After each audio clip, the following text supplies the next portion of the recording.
agar sizni Griffer portlati sizni juda ham ko'p joningizni oladi, agar siz uni yo'liga taxta qo'ysangiz sizni atigi yarimtagina joningizni oladi. Keyingi faktga o'tamiz. Qani ketdik. Keyingi faktimiz marklar haqida bo'ladi va bu sizga juda ham kerakli fakt hisoblanadi.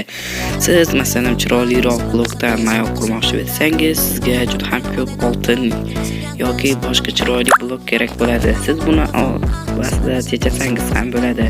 Siz temir blok, ya'ni oson topiladigan bloklardan mayoq qursangiz ham bo'ladi va bu anchagina foydaliroq ko'rinadi. Xo'p, keyingi faktga o'tamiz. Keyingi faktimiz qo'llarning juni haqida bo'ladi. Agar sizga juda ham ko'p qo'llar juni kerak bo'lsa, siz shu ishlarni qilishingiz kerak. Siz qo'yni o'ldirasiz va sizga atigi bir donagina jun tushadi.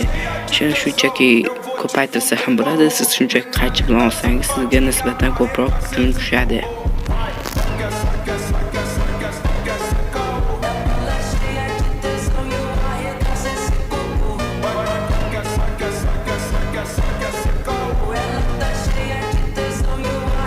Hop, keyingi faktimizga o'tamiz. Keyingi faktimiz Nether haqida.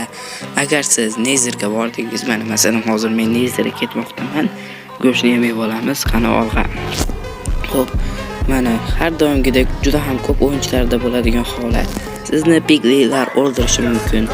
Shuning uchun ham siz o'zingizga oltin shim kiyib olsangiz va yana qaytadan Nether olamiga ketsangiz, sizda yana piglilar hujum qilmaydi, sababi sizda oltin shim bo'lgani uchun ular sizga tegmaydi.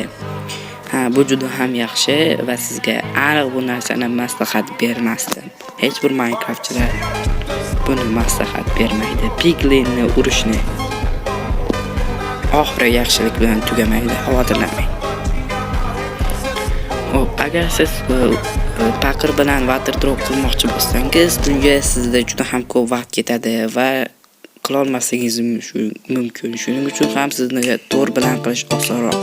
Mayli do'stlar, videoga like bosib, kanalga obuna bo'lishni unutmang. Qanunda videoni tugatamiz. Videoga like bosib, kanalga obuna bo'lib qo'ying.